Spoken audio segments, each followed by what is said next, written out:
નમસ્કાર વિદ્યાર્થી મિત્રો, તપોવન ગ્રુપ ઓફ સ્કૂલ સંચાલિત આપણી યુટ્યુબ ચેનલ તપોવન સાયન્સ એકેડમીમાં હું રસાયણ વિજ્ઞાન શિક્ષક તમારું ચેપ્ટર નંબર 4ના કન્ટિન્યુડ લેક્ચર 16ની અંદર તમારું હાર્દિક સ્વાગત કરું છું.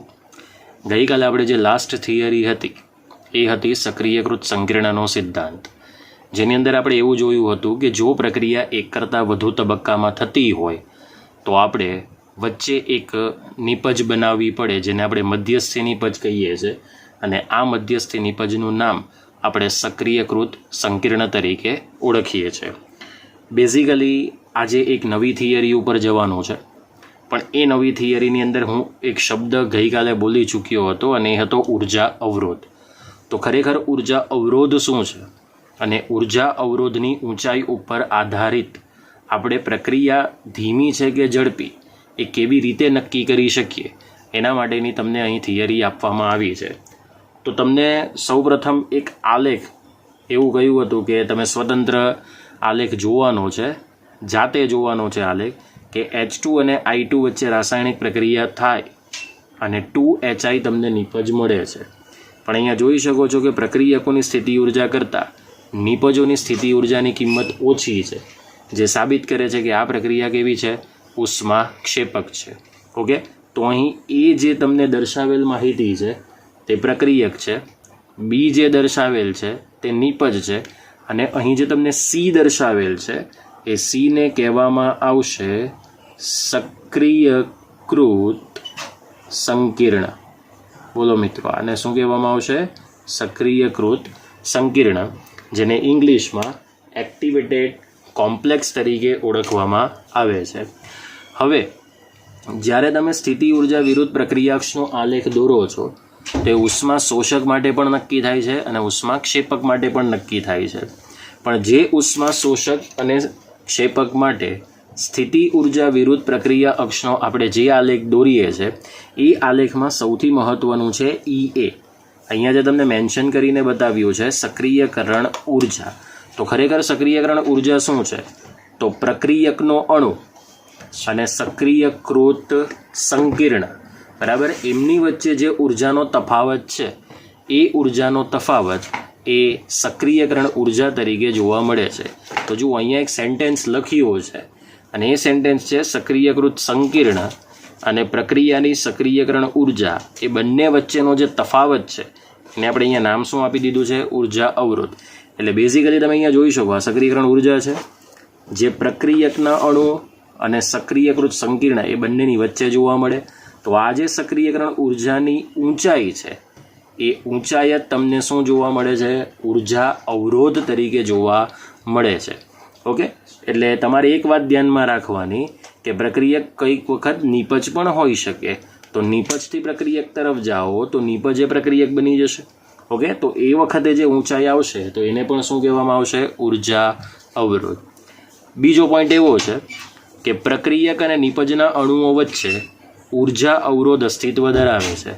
અહીંયા તમારી પાસે આ પ્રક્રિયક છે જેને આપણે રિએક્ટન્ટ કહી શકીએ, જે એ બિંદુ તરફ છે, અને બી બિંદુ તરફ 2HI છે જેને આપણે શું કહી શકીએ? પ્રોડક્ટ. તો આ જે ઉર્જા અવરોધ અસ્તિત્વ ધરાવશે ને મિત્રો, એ પ્રક્રિયક અને નિપજ એ બેના અણુઓની વચ્ચે જ અસ્તિત્વ ધરાવે છે. એ કોઈ પણ ગમે તેવી જગ્યા ઉપર અસ્તિત્વ ધરાવશે નહીં. આ એનો હતો સેકન્ડ પોઈન્ટ. થર્ડ પોઈન્ટ એવો છે કે આ અવરોધની જે ઊંચાઈ હોય એ ઊંચાઈ જ પ્રક્રિયાનો વેગ નક્કી કરવા માટે મહત્ત્વનું પરિબળ છે. પ્રક્રિયાનો વેગ ઇન ધ સેન્સ કે પ્રક્રિયાની ઝડપ. ઓકે, તો અહીંયા કંઈક આવી માહિતી છે કે જો આ ઉર્જા અવરોધ ઊંચો હોય, એટલે કે એની ઊંચાઈ જેટલી વધારે હોય એટલો પ્રક્રિયા વેગ કેવો હોય? નીચો. ઇન ધ સેન્સ પ્રક્રિયા કેવી જોવા મળશે? ધીમી. પણ જો આ ઉર્જા અવરોધ બને તેટલો ઓછો હોય, એટલે કે ઊંચાઈ જેટલી નીચી હોય, તો પ્રક્રિયા વેગ એટલો કેવો બને? ઊંચો. એટલે પ્રક્રિયા કેવી બનશે? ઝડપી બનશે. ઓકે, તો ત્યાર પછી પોઈન્ટ એવો કહે છે કે જો તમારે પ્રક્રિયા ઝડપી બનાવવી હોય તો ઉર્જા અવરોધની ઊંચાઈ તમારે ઘટાડવી પડે. તો ઉર્જા અવરોધ ઘટાડવા માટે પ્રક્રિયા ઝડપી બનાવવી હોય તો એના માટે તમારે યોગ્ય ઉદ્દીપકનો ઉપયોગ કરવો પડે, કારણ કે ઉદ્દીપકનો ઉપયોગ કરવાથી પ્રક્રિયાની સક્રિયકરણ ઉર્જા ઘટે છે એનો મતલબ ઉર્જા અવરોધની ઊંચાઈ ઘટે છે અને ઉર્જા અવરોધની ઊંચાઈ ઘટવાને કારણે પ્રક્રિયાનો વેગ કેવો બને છે? ઝડપી બને છે. તો આ આપણે ઇન્ટેન્શન ઉર્જા અવરોધ ઉપરથી મેળવી શકીએ. તો હવે આપણે જે થિયરી જોઈશું કે આ ઉર્જા અવરોધની ઊંચાઈ કેવી રીતે ઘટાડી શકીએ. એટલે આપણે બે પ્રક્રિયા લઈશું.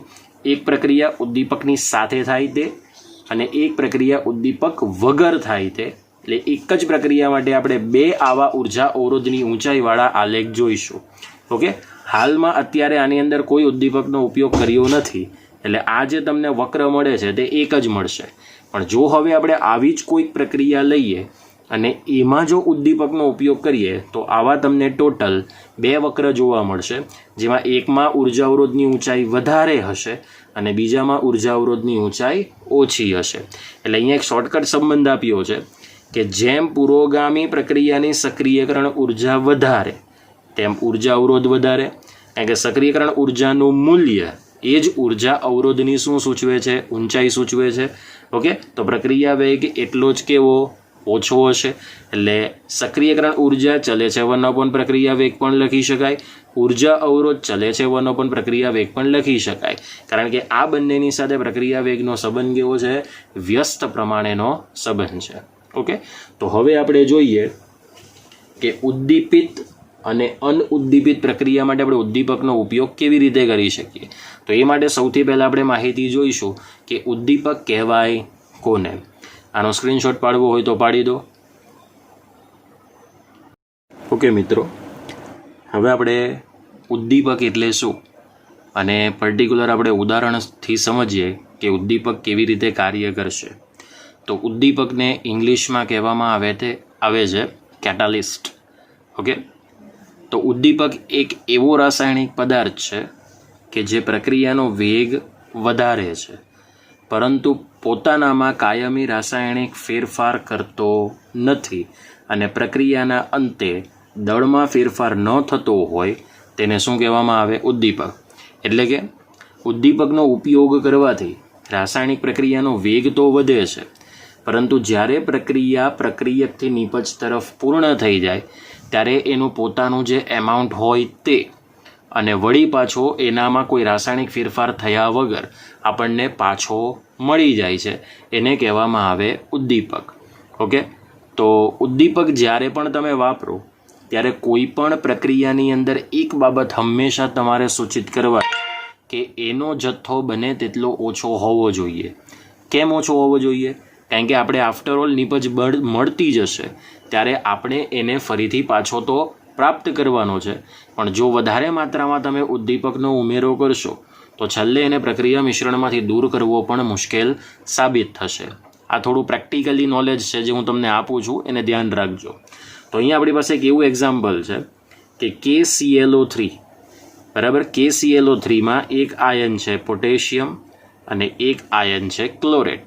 તો આ KClO3નું નામ આપવું હોય તો KClO3નું તમે નામ આપી શકો છો વિદ્યાર્થી મિત્રો, પોટેશિયમ ક્લોરેટ તરીકે નામ આપી શકો છો. તો આ પોટેશિયમ ક્લોરેટનું જો ઉષ્મીય વિઘટન કરવામાં આવે તો આપણને પોટેશિયમ ક્લોરાઇડ અને ડાયઓક્સિજન વાયુ પ્રાપ્ત થાય છે. હવે આ જે તમને KCl દેખાય છે એનું રાસાયણિક નામ તો દરેકને ખબર જ છે, જેને પોટેશિયમ ક્લોરાઇડ કહેવાય. પણ જ્યારે આ KClનું એક ખનિજ તરીકે નામ આપવું હોય તો એક ખનિજ તરીકે આપણે નામ આપી શકીએ છીએ સિલ્વાઇન. સિલ્વાઇન નામ આપણે આપી શકીએ છીએ. પોટેશિયમ ક્લોરાઇડનું ઉષ્મીય વિઘટન જો તમે MnO2ની ગેરહાજરીમાં કરો તો KCl અને O2 મળવામાં વધુ સમય લાગે, પણ જો તમે મેંગેનીઝ ડાયોક્સાઇડ નામનો કાળો બારીક પાવડર વાપરીને જો તમે આ પ્રક્રિયા દર્શાવો તો પોટેશિયમ ક્લોરાઇડ અને ડાયઓક્સિજન જે વાયુ છે એ આપણને ખૂબ જ ઝડપથી પ્રાપ્ત થાય છે. એટલે આનો મતલબ એવો થયો કે MnO2 પદાર્થની ગેરહાજરીમાં પોટેશિયમ ક્લોરાઇડનું વિઘટન ધીમું છે, જ્યારે MnO2 મેંગેનીઝ ડાયોક્સાઇડ ઓકે આ પદાર્થની હાજરીમાં પોટેશિયમ ક્લોરાઇડનું વિઘટન કેવું છે? ઝડપી છે, જે તમે ખૂબ ઇઝીલી ઉદાહરણ ઉપરથી સમજી શકો છો. પણ ખરેખર ઉદ્દીપકનું કાર્ય શું છે? તો જો તમારે ઉદ્દીપકનું કાર્ય સમજવું હોય તો એક જ પદાર્થને આધારે સમજાવી શકાય અને એનું નામ છે મધ્યવર્તી સંકીર્ણ. મધ્યવર્તી સંકીર્ણ એટલે કે સક્રિયકૃત સંકીર્ણ. તો પહેલી લાક્ષણિકતા એની કાર્ય પર આધારિત કંઈક આ પ્રમાણેની છે કે ઉદ્દીપક એ પ્રક્રિયકોની સાથે પહેલાં તો ક્ષણિક બંધ બનાવે. ક્ષણિક બંધ એટલે અતિ નિર્બળ બંધ બને. ઓકે, અને શું બનાવે છે? મધ્યવર્તી સંકીર્ણ. બીજું કાર્ય એવું છે કે આ જે મધ્યવર્તી સંકીર્ણ છે એ જ્યારે વિઘટન પામીને નિપજ બનાવશે ત્યારે ઉદ્દીપક આપણને ફરી પાછો પ્રાપ્ત થાય છે. એનો મતલબ કે ઉદ્દીપકનું કામ એક જ છે કે પ્રક્રિયકોની સાથે અથડામણ કરશે અને પ્રક્રિયક સાથે અથડામણ કરીને પહેલાં શું બનાવશે? મધ્યવર્તી સંકીર્ણ બનાવશે.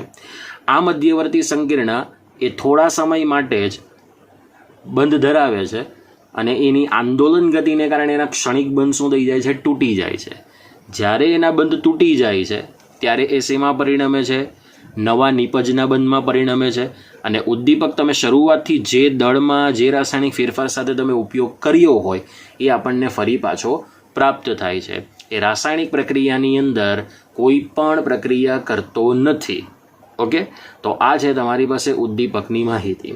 પણ જો કોઈ એક જ પ્રક્રિયા ઉદ્દીપક સાથે અને ઉદ્દીપક વગર જો આ રીતે કરાવવામાં આવે તો ઉર્જા અવરોધ ઉપર શું અસર થાય છે? હવે આપણે એના માટેની થિયરીની ચર્ચા કરીશું. ઓકે, સ્ક્રીનશોટ પાડવો હોય તો પાડી દો. ઓકે વિદ્યાર્થી મિત્રો, જો આપણે કોઈ એક જ પ્રક્રિયા માટે ઉદ્દીપક વગર અને ઉદ્દીપકની સાથે જો રિએક્શન કરીએ તો પ્રક્રિયા વેગ ઉપર શું અસર થાય છે એ માહિતી આપણે આલેખ દ્વારા સમજીશું. તમને કોઈ એક જ પ્રક્રિયા માટે પરિસ્થિતિ જે આપી છે એમાં સ્થિતિ ઉર્જા વિરુદ્ધ પ્રક્રિયાક્ષનો આલેખ દોર્યો છે. આ તમને જાંબલી કલરના માર્કરથી દર્શાવેલો જે પથ છે એ ઉદ્દીપક વગરનો પ્રક્રિયા પથ છે અને એ જ પ્રક્રિયામાં જો ઉદ્દીપક વાપરવામાં આવે તો આ પથની ઊંચાઈ ઘટી જાય છે, જે તમને ગુલાબી રંગની માર્કરથી દર્શાવેલી માહિતી આપે છે. ઓકે, હવે આ જે 0 સુધીની તમને જે આ અક્ષ દેખાય છે તે સ્થિતિ ઉર્જાની બેલેન્સ પરિસ્થિતિ છે, કારણ કે ગતિ ઉર્જા તો ઘટશે અને સ્થિતિ ઉર્જા ધીમે ધીમે વધશે. બરાબર, તો પહેલાં આપણે આલેખ સમજીએ ઉદ્દીપક વગરના પ્રક્રિયા પથની સાથે.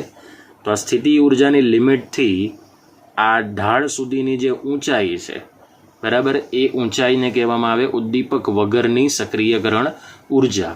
ઓકે, અને જો એ પ્રક્રિયાની અંદર ઉદ્દીપક વાપરવામાં આવે તો આ ઊંચાઈ એટલે કે ઉર્જા અવરોધની ઊંચાઈ ઘટી જાય છે, સક્રિયકરણ ઉર્જા ઘટી જાય છે. એટલે અહીંયા લખ્યું છે ઉદ્દીપક સાથેની પ્રક્રિયકરણ ઉર્જા. પ્રક્રિયકો કરતાં નિપજોની સ્થિતિ ઉર્જાનું મૂલ્ય ઓછું છે. એનો મતલબ કે અહીં જે તમને ડેલ્ટા એચ મળશે એ કેવો મળશે? ઋણ મળશે. ચલો, બધી જ માહિતી તમને ખબર છે.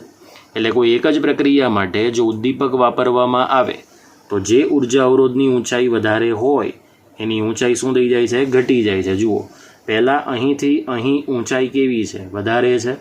ઉદ્દીપક વાપરવાથી આ ઊંચાઈનું મૂલ્ય શું થઈ જાય છે? ઘટી જાય છે. ઓકે, ચલો હવે સમજીએ એની પર્ટિક્યુલર માહિતી. ઉદ્દીપકનું ખરેખર બેઝિક કાર્ય શું છે? તો બેઝિક કાર્ય આ જ પ્રમાણેનું છે.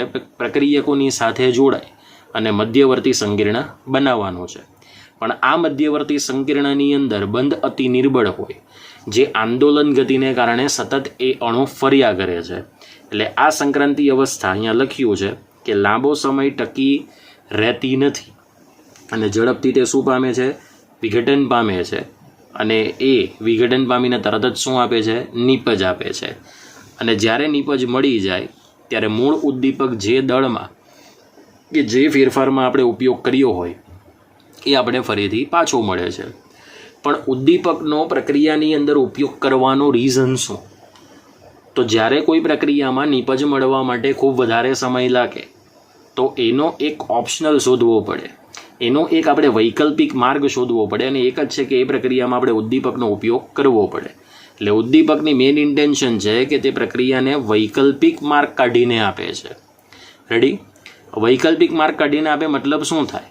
કે જે પ્રક્રિયા માટે સક્રિયકરણ ઉર્જા વધારે હોય ત્યાં સક્રિયકરણ ઉર્જાનું મૂલ્ય ઘટી જાય, એટલે કે ઉર્જા અવરોધની ઊંચાઈ ઘટી જાય. તો જો અહીંયા લખ્યું છે કે જેથી સક્રિયકરણ ઉર્જામાં શું થાય? ઘટાડો થાય. ઇન ધ સેન્સ કે ઉર્જા અવરોધની ઊંચાઈ શું થાય? ઘટે અને પ્રક્રિયાને નિપજ તરફ લઈ જાય છે.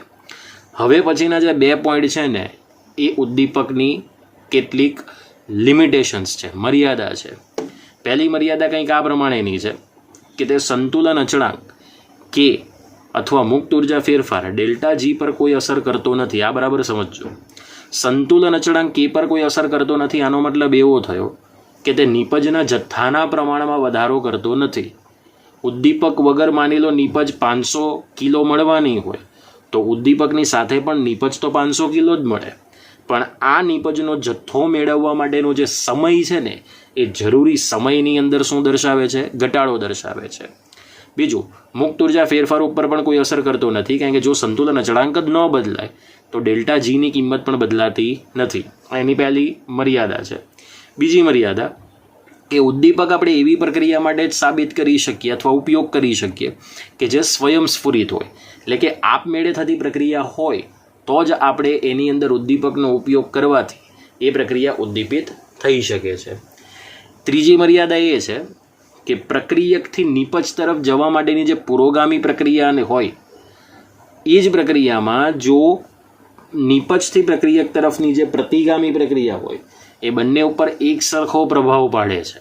બરાબર? એનો મતલબ એવો થયો કે પુરોગામી અને પ્રતિગામી એમ બંને પ્રક્રિયા માટે એક સરખું જ મૂલ્ય સક્રિયકરણ ઉર્જાનું જાળવી રાખે છે જો તમે ઉદ્દીપકનો ઉપયોગ કરો તો.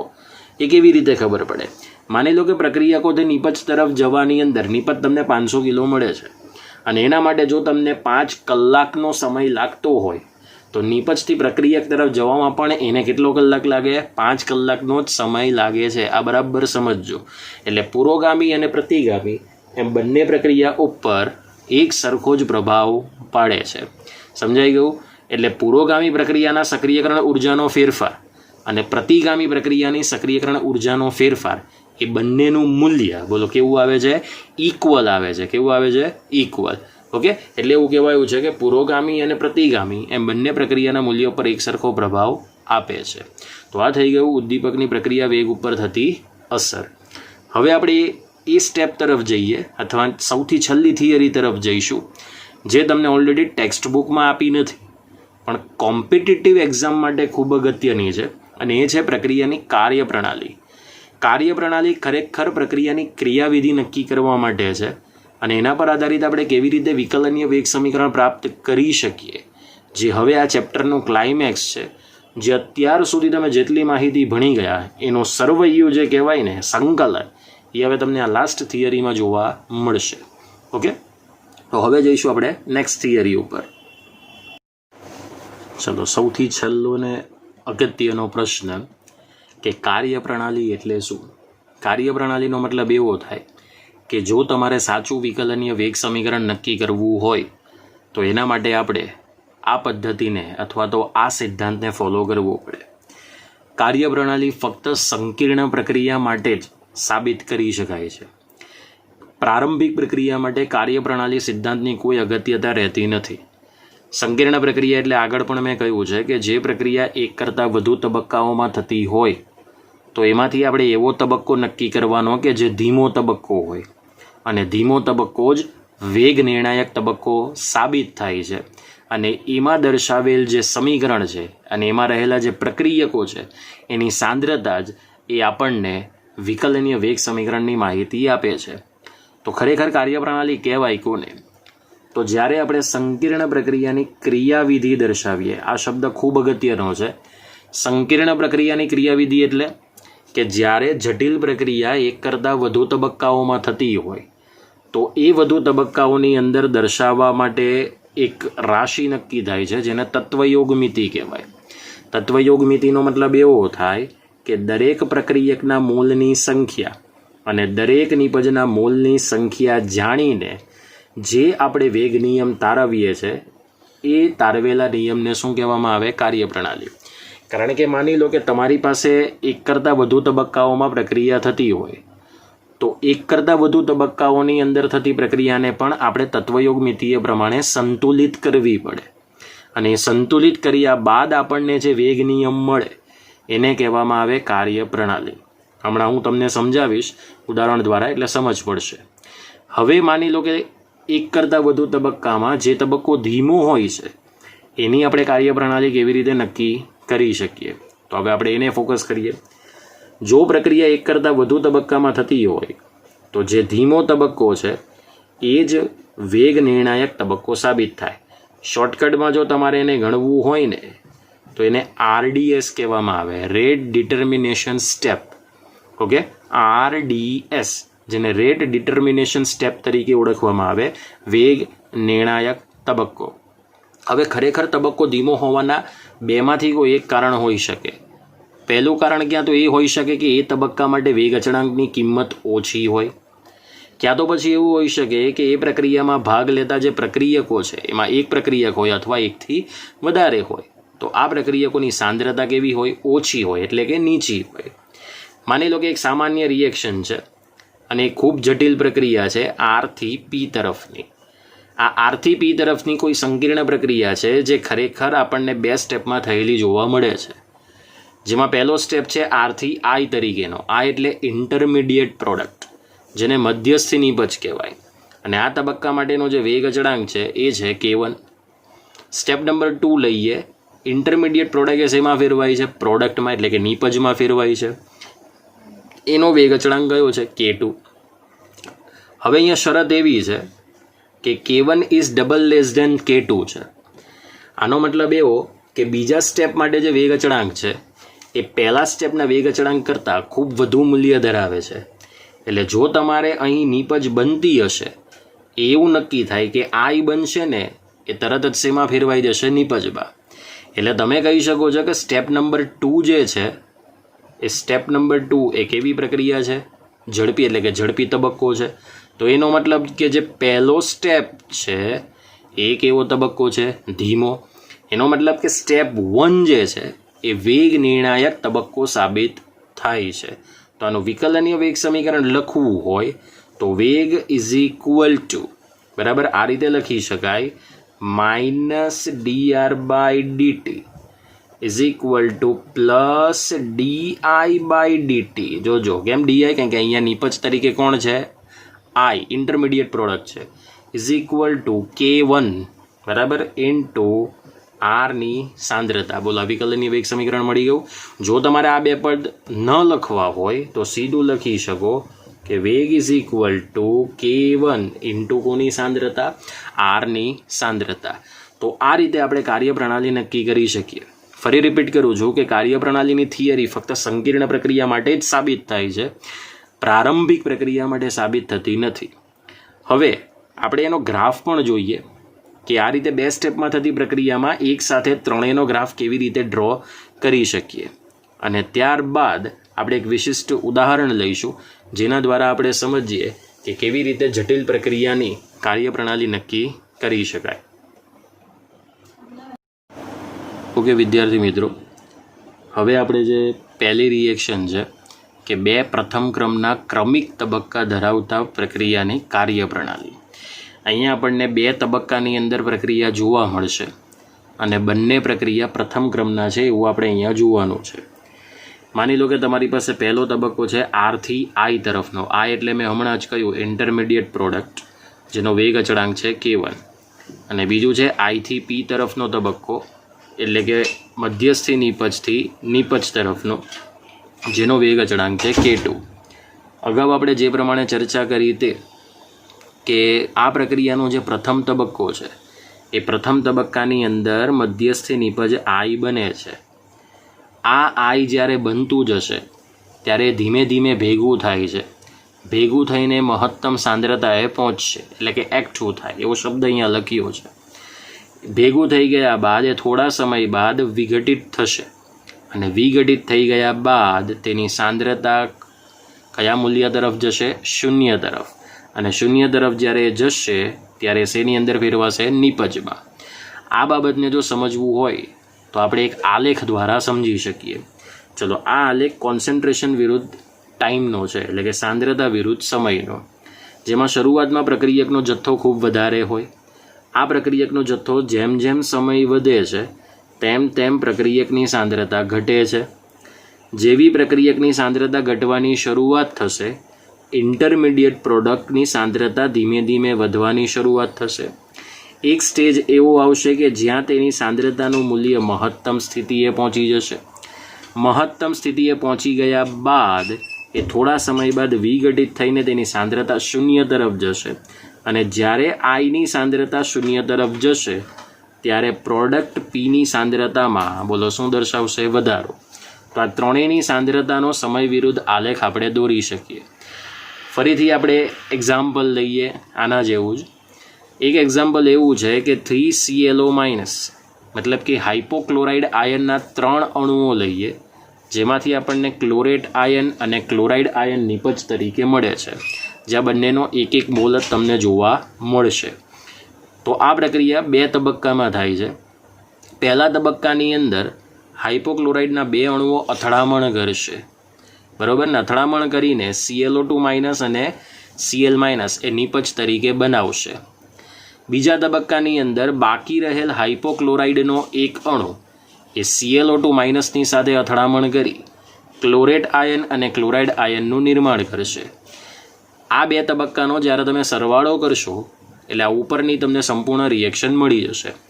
પરિસ્થિતિ તમે જુઓ કે આની અંદર જે પ્રોડક્ટ પહેલા તબક્કામાં બને છે એમાંથી એક પ્રોડક્ટ એ તમને છેલ્લે જોવા મળતી નથી અને એ પ્રોડક્ટ કઈ છે? ClO2 minus. ઓકે, જેને ક્લોરેટ આયન તરીકે ક્લોરાઇટ આયન તરીકે ઓળખવામાં આવે છે. આ હાઇપોક્લોરાઇડ છે અને આ ક્લોરાઇટ છે, ClO2 માઇનસ. કારણ કે પહેલા તબક્કામાં એ નિપજ બને છે પણ આ જ ફરીથી બીજા તબક્કામાં શું બની જાય છે? પ્રક્રિયક. એનો મતલબ કે આ કેન્સલ આઉટ થઈ જશે. સમજાય છે? કેન્સલ આઉટ થવાને કારણે જો બંને તબક્કાનો સરવાળો કરશો ઓકે તો એ તમને ઉપરની સંપૂર્ણ રિએક્શન આપશે. એટલે જે તબક્કાની અંદર નિપજ અગાઉના ક્રમિક તબક્કામાં જ્યારે પ્રક્રિયક બની જાય તો એની બનવાની જે પ્રોસેસ છે એ તમારો ધીમો તબક્કો કહેવાય. એનો મતલબ કે જે પહેલો સ્ટેપ છે એ ધીમો તબક્કો છે એટલે સ્લો લખી શકાય અને બીજો જે તબક્કો છે એ કેવો છે? ફાસ્ટ છે. કારણ કે આ ઝડપથી ત્યારે જ પ્રક્રિયા કરી શકે જ્યારે આનો જથ્થો ખૂબ જ કેવો હોય? વધારે હોય. એટલે બીજો તબક્કો ફાસ્ટ છે અને પહેલો તબક્કો સ્લો છે કારણ કે આનો જથ્થો ધીમે ધીમે વધશે, તરત એકદમ વધી જતો નથી. પણ વધી ગયેલા જથ્થો બીજા તબક્કામાં તરત જ પ્રક્રિયક તરીકે વપરાઈ જશે. તો જો આનું વિકલનીય વેગ સમીકરણ આપવું હોય તો આ રીતે આપી શકાય કે વેગ ઇઝ ઇક્વલ ટુ, બરાબર, અહીંયા તમે આને K1 લખી શકો અથવા આને K2 લખી શકો. તો વેગ is equal to K1 into ClO માઇનસની સાંદ્રતાનો વર્ગ. કારણ કે પહેલા તબક્કામાં પ્રક્રિયક તરીકે ફક્ત કોણ છે? ClO માઇનસના 2 અણુઓ તમને જોવા મળે છે. હવે જુઓ, ધીમા તબક્કાની આપણે આણ્વિકતા નક્કી કરીએ તો આનો એક અણુ છે, આનો પણ એક જ અણુ છે. તો જો આપણે આણ્વિકતા લઈએ તો આણ્વિકતાની કિંમત 2 છે. તો જુઓ અહીંયા પ્રક્રિયાક્રમ એટલે સાંદ્રતાનો ઘાતાંક પણ તમે લેશો એ કેટલો જોવા મળશે? 2. સમજાઈ ગયું? તો આ છે આપણી પાસે 2 પ્રથમ ક્રમના ક્રમિક તબક્કા ધરાવતી પ્રક્રિયા. ક્લિયર? હવે આ એની માહિતી હતી અને આ એક વિશિષ્ટ એક્ઝામ્પલ છે. સમજાઈ ગયું? હવે આપણે એક નવા અગત્યના ટોપિક પર જઈએ જે સૌથી લાસ્ટ ટોપિક છે કે જ્યારે કોઈ સંકીર્ણ પ્રક્રિયામાં સંતુલિત તબક્કો હોય તો સંતુલિત તબક્કાની અંદર આપણે કાર્યપ્રણાલી કેવી રીતે નક્કી કરી શકીએ. આનો સ્ક્રીનશોટ પાડવો હોય તો પાડી દો. ઓકે વિદ્યાર્થી મિત્રો, આપણે બીજી કાર્યપ્રણાલી લઈએ. ટાઇટલ એકદમ વિશિષ્ટ છે કે પ્રક્રિયકો સાથે સંતુલનમાં હોય તેવા મધ્યવર્તી સંયોજનને સમાવતી પ્રક્રિયાની કાર્યપ્રણાલી નક્કી કરવાની છે. આનો મતલબ એવો થયો કે આપણી પાસે જે મધ્યવર્તી સંયોજન મળે છે એ મધ્યવર્તી સંયોજન એ પ્રક્રિયકો સાથે સંતુલનમાં હોય. કારણ કે જ્યારે મધ્યવર્તી સંયોજન સંતુલનમાં હશે ત્યારે એની સાંદ્રતા ખૂબ જ ઓછી મળશે અને જ્યારે આવું મધ્યવર્તી સંયોજન નિપજમાં ફેરવાય છે ત્યારે એ તબક્કો ધીમો સાબિત થાય છે. જરા બરાબર સમજીએ. તો એવા મધ્યવર્તી સંયોજન જ્યારે મળતા હોય તો એ શરૂઆત H+ અને OH- આયનને સાંકળતી પ્રક્રિયા ઉપરથી આપણે કરી શકીએ. તો જે પ્રક્રિયામાં શરૂઆતથી H+ અને OH- જેવા આયનો સંકળાયેલા હોય તો તેની પુરોગામી અને પ્રતિગામી પ્રક્રિયાઓના વેગ અચળાંકના મૂલ્ય કેવા હોય? ઊંચા હોય. એનો મતલબ કે જ્યારે પુરોગામી અને પ્રતિગામી પ્રક્રિયા એક સાથે થાય એને આપણે સંતુલિત પ્રતિવર્તી પ્રક્રિયાઓ કહીએ છીએ. અને આ સંતુલિત પ્રતિવર્તી પ્રક્રિયાઓના વેગ અચળાંકના મૂલ્યો ઊંચા હોય, આનો મતલબ એવો થાય કે એ તબક્કો કેવો ગણવામાં આવે છે? ઝડપી. હવે આ ઝડપી પ્રક્રિયા હોવાને કારણે તેમના વેગ અચળાંક ખૂબ જ ઊંચા હોય, એટલે એ તબક્કાની અંદર બનતું મધ્યવર્તી સંયોજનની સાંદ્રતા ખૂબ જ નીચી હોય, કારણ કે એ મધ્યવર્તી સંયોજન અને પ્રક્રિયકના અણુ વચ્ચે, એટલે તમે આ પ્રમાણે લખી શકો કે આ આર છે, આરમાંથી આઈ બને છે, આ તબક્કો સંતુલનનો છે. એટલે આ તબક્કો સંતુલનનો હોવાને કારણે તમે એને કેવો નક્કી કરી શકો છો? ફાસ્ટ. બિકોઝ અહીં આવશે વેગ અચળાંક K1, તો અહીં વેગ અચળાંક કયો આવશે? K2. તો આ બંનેના મૂલ્યો ખૂબ જ ઊંચા હોય છે. ઓકે, આગળ. તો આવી પરિસ્થિતિમાં બનતું મધ્યવર્તી સંયોજન એટલી ધીમી પ્રક્રિયા કરે છે કે મધ્યવર્તીની સાંદ્રતામાં પણ કોઈ ખાસ ફેર પડતો નથી. બરાબર? એનો મતલબ એવો થયો કે આવા મધ્યવર્તી સંયોજન જ્યારે નિપજની અંદર કન્વર્ટ થશે તો આઈમાંથી પી બનતો તબક્કો એ ધીમો તબક્કો સાબિત થશે. આને સમજવા માટે આપણે એક એક્ઝામ્પલ લીધું છે, ખૂબ સરસ એક્ઝામ્પલ આપ્યું છે. એકચ્યુઅલી આ જે થિયરી છે એ જૂના સિલેબસની છે, પણ આ તમને JEE મેઇન નીટની અંદર અને V1 ગુજકેટની અંદર પણ પૂછી શકાય એવી ગણતરી છે. ઓકે, સો આ ટોપિક ટેક્સ્ટબુકમાં નથી, એટલે બરાબર સમજજો. માની લો કે તમારી સાથે પ્રક્રિયક હોય ortho hydroxy amino ethyl benzoate, જેની અંદરથી તમારે છેલ્લે C2H5O- આયન ઉત્પન્ન કરવાનો છે, જે OH- વડે ઉદ્દીપિત થાય છે. જો એક શબ્દ લખ્યો છે, ઉદ્દીપિત થાય, એટલે કે ઝડપથી જ્યારે ઇન્ટરમીડિયેટ પ્રોડક્ટ બનશે, એટલે OH- શરૂઆતમાં વપરાય છે, દેખાય છે. હવે ઓર્થો હાઇડ્રોક્સી એમિનો ઇથાઇલ બેન્ઝોએટનું બંધારણીય સૂત્ર શું? તમારે બેન્ઝીન દોરવાનું, પાસેનું સ્થાન જેને આપણે ઓર્થો કહીએ છીએ. ઓકે, એક સ્થાન ઉપર દર્શાવવાનું NH-OH અને બીજા સ્થાન ઉપર દર્શાવવાનું એસ્ટર ગ્રુપ COO, જેમાંથી એક ઓક્સિજન કાર્બન સાથે ડબલ બોન્ડથી, એક ઓક્સિજન કાર્બન સાથે સિંગલ બોન્ડથી, અને આપણે પાછળ લગાવી દેવાની ઇથાઇલ શૃંખલા. ઓકે, એટલે આના ઓર્થો સ્થાનમાં, કારણ કે આની અગ્રિમતા વધારે છે એસ્ટરની. રેડી? એટલે ઓર્થો સ્થાનમાં કોણ છે? હાઇડ્રોક્સી. NH એટલે એમિનો, એટલે ઓર્થો હાઇડ્રોક્સી એમિનો, પછી ઇથાઇલ, અને આખી મોટી શૃંખલા એસ્ટર સાથે જોડાય એટલે એને શું કહેવામાં આવે? બેન્ઝોએટ.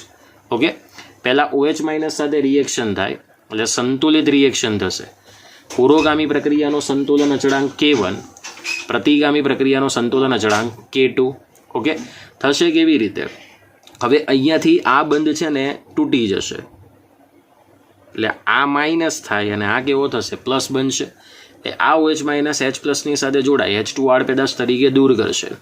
હવે અહીંયા બાકી રહ્યા ફક્ત NHO પરમાણુ. બરાબર? તો નાઇટ્રોજન હાઇડ્રોજનની સાથે એકલ બંધથી અને ઓક્સિજન સાથે પણ એકલ બંધથી જોડાય, પણ O અને H વચ્ચેનો બંધ તૂટે એટલે ઓક્સિજનની વિદ્યુત ઋણતા વધારે છે, એટલે આ સહસંયોજક બંધના ઇલેક્ટ્રોન ઓક્સિજન મેળવી લેવાથી અહીં ઇલેક્ટ્રોનીય ઘનતા શું થશે? વધશે. એટલે ચિહ્ન કેવું આવશે? માઇનસ આવશે. કેવું આવશે? માઇનસ આવશે. જુઓ અહીંયા માઇનસ લખ્યું છે, અને આ ગ્રુપ એઝ ઇટ ઇઝ રહેશે. પણ અહીં જે આઈ બને છે એની સાંદ્રતા ખૂબ જ ઓછી હોય. અહીંયા મેં લખ્યું છે કોન્સન્ટ્રેશન ખૂબ જ ઓછી હોય. તો જ્યારે અંતિમ તબક્કામાં રિએક્શન કરશે ત્યારે એનો વેગ અચળાંક આવશે K3. તો આ આઈની સાંદ્રતા નીચી હોવાથી બનતી પ્રોડક્ટ પણ ખૂબ ધીમેથી બનશે. એટલે આ કેસની અંદર જો આપણે જોવા જઈએ તો પહેલા તબક્કા પ્રતિવર્તી હોવાથી એ ફાસ્ટ તબક્કો છે, કારણ કે અહીંયા વેગ અચળાંકના મૂલ્ય ખૂબ જ ઊંચા છે. પણ ક્યારે? જો તમારી પાસે એક પ્રક્રિયક તરીકે H+ અથવા તો OH- 2 આયન હોય તો. સમજાય છે? અને અહીંયા બીજો તબક્કો તમને કેવો સાબિત થાય છે? બોલો, સ્લો તબક્કો સાબિત થાય છે. તો એનો મતલબ કે જે વિકલનીય વેગ સમીકરણ છે એ આ રીતે આપી શકાય કે વેગ ઇઝ ઇક્વલ ટુ K3 × આઈની સાંદ્રતા. પણ આઈ તો ખરેખર શું છે? ઇન્ટરમીડિયેટ પ્રોડક્ટ છે. જો તમે આ બંને તબક્કાનો સરવાળો કરશો તો આઈ તો છેલ્લે શું થઈ જશે? કેન્સલ આઉટ થશે. તો એનો મતલબ કે આ જે આઈ છે એ તમે જોઈ શકો છો. બોલો, શરૂઆતના તબક્કામાં કોની સાથે છે? સંતુલનમાં છે. તો આને એસ્ટર કહેવાય, બેન્ઝોએટ લખ્યું છે એડ પ્રત્યય એટલે. તો હવે આ આઈનું મૂલ્ય તમારે મૂકવું પડે. તો આઈનું મૂલ્ય મૂકવા માટે જે પહેલો તબક્કો સંતુલનનો છે ત્યાં તમારે ગોલ્ડબર્ગ અને વાઘના સક્રિય જથ્થાનો નિયમ પાળવો પડે. તો એ કેવી રીતે પાડી શકીએ? જેના દ્વારા આપણે વિકલનીય વેગ સમીકરણ મેળવી શકીએ. ઓકે, તો જોઈએ. આનો સ્ક્રીનશોટ પાડવો હોય તો પાડી દો. ઓકે, તમે અહીંયા જોઈ શકો છો કે આ મધ્યવર્તી સંયોજન આ બે પ્રક્રિયકની સાથે પ્રથમ તબક્કામાં સંતુલનમાં છે. એટલે આપણે અહીંયા લખી શકીએ કે ગોલ્ડબર્ગ અને વાઘના સક્રિય જથ્થાના નિયમ મુજબ આ પુરોગામી પ્રક્રિયા છે. તો પુરોગામી પ્રક્રિયા જે છે તો એની અંદર એસ્ટર અને OH માઇનસ પ્રક્રિયક છે. તો પુરોગામી પ્રક્રિયાનો વેગ એ એસ્ટર અને OH માઇનસની સાંદ્રતાનો ગુણાકાર બનશે. એટલે કે આ વેગ આ બંનેની સાંદ્રતાના ગુણાકારના સમપ્રમાણમાં છે. હવે અહીંયાથી ચલનનું ચિહ્ન કાઢી નાખીએ અને વેગ અચળાંક કયો મૂકી દઈએ? બોલો, K1 મૂકી દઈએ. So VF is equal to K1 into એસ્ટરની સાંદ્રતા ઇન્ટુ OH માઇનસની સાંદ્રતા. ચલો સેકન્ડ પદ્ધતિ લઈએ તો આ પ્રતિગામી પ્રક્રિયાનો વેગ થાય. તો પ્રતિગામી માટે બોલો પ્રક્રિયક કોણ બની જાય? ઇન્ટરમીડિયેટ પ્રોડક્ટ બની જાય. તો VR ચલે છે, બોલો આઈની સાંદ્રતા આવશે. So therefore VR is equal to K2 into આઈની સાંદ્રતા. એટલે કે પ્રતિગામી પ્રક્રિયા માટે વેગ અચળાંકનું મૂલ્ય કયું છે? K2. હવે આ બંને તબક્કાઓમાં સંતુલન સ્થપાયેલું છે. તો સંતુલન સ્થપાયેલું હોય તો VF બરાબર શું લખી શકાય? બોલો VR લખાય. VF અને VR બંનેની કિંમત મૂકી દો. એના ઉપરથી કરતા કોને બનાવી દો? આઈને. અને એ આઈની કિંમત અહીંયા આપણે આ જે વિકલનીય વેગ સમીકરણ છે બોલો તેની અંદર મૂકી દઈશું. સો વેગ is equal to K3 into આઈની સાંદ્રતા. ચલો આઈની કિંમત અહીંયા મૂકી દો જે તમે ઉપર મેળવી દીધી છે. K3 K1 divide by K2 into એસ્ટરની સાંદ્રતા ઇન્ટુ OH માઇનસની સાંદ્રતા. સો ધેરફોર વેગ ઇઝ ઇક્વલ ટુ હવે K3 K1 અને K2ના ગુણોત્તરનો એકંદર વેગ અચળાંક જે આપણે કયો લઈ શકીએ? K0 ઇન્ટુ એસ્ટરની સાંદ્રતા ઇન્ટુ OH માઇનસની સાંદ્રતા. એનો મતલબ કે આ પ્રક્રિયાનો જે પ્રક્રિયાક્રમ છે આવું તમને પૂછી શકાય એ કેટલો જોવા મળશે? બોલો 2 જોવા મળશે, કારણ કે એસ્ટરની સાંદ્રતાનો પણ 1 ઘાત છે, OH માઇનસની સાંદ્રતાનો પણ 1 ઘાત છે. તો વિદ્યાર્થી મિત્રો આ આપણું થિયોરિટિકલ ચેપ્ટર અહીંયા પૂર્ણ થાય છે. અને હવે જે કેટલાક દાખલાઓ થોડા બાકી છે તે આપણે હવે સોમવારના લેક્ચરમાં જોઈશું. ઓકે, જય હિન્દ, જય ભારત. છેલ્લે હું ખાલી એટલું જ કહેવા માંગીશ કે આ ચેપ્ટરની તૈયારી બને ત્યાં સુધી લખીને કરજો. દાખલા પણ જેટલી વાર ન આવડે એટલી વાર લખજો. ન સમજ પડે તો વિડીયો 3 થી 4 વખત જુઓ, જાતે દાખલો ગણવાનો પ્રયત્ન કરો. આ ચેપ્ટર ખૂબ સરસ અને એકદમ ઇઝી છે. અને બોર્ડની અંદર આમાંથી ટોટલ તમે JEEની વાત કરો તો 2 પ્રશ્નો પૂછાય છે, ગુજકેટમાં 3 પ્રશ્નો પૂછાય છે. અને બોર્ડની અંદર તો મેં તમને ઓલરેડી પહેલેથી MCQની પેટર્ન આપી દીધી છે કે કેટલા MCQ આમાંથી આવશે. આમાંથી 3 માર્ક્સનો પ્રશ્ન આવે છે. એટલે બરાબર તૈયારી કરો. તમારા માઇન્ડમાં જ્યાં સુધી ન સમજ પડે એટલી વખત વિડીયો જુઓ. ઓકે, જય હિન્દ, જય ભારત.